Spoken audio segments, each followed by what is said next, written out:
na involvement China. So yun ang posisyon ng China. Sinasabi nila, hindi naman kami sumama dyan sa kaso na yan. So, sa atin, siyempre, lagi tayong babagsak sa international law. Diba? Ano ba yung international law? Bumagsak tayo sa UNCLOS. Kung ano yung sinasabi ng UNCLOS. Sir, recently nagkaroon ng joint naval or maritime activities between Philippines, Australia, US, and Japan. And then nasundan ng trilateral meeting o yung summit between US, Philippines, and Japan. Do you think makakahupa yun ng tensyon sa West Philippine Sea o pwede itong magpatindi pa ng tensyon dahil baka mag-provoke nila?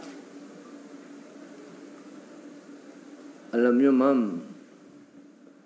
sa totoo lang, yung mga ganong mga paandar, titingnan ko na lang si Presidente.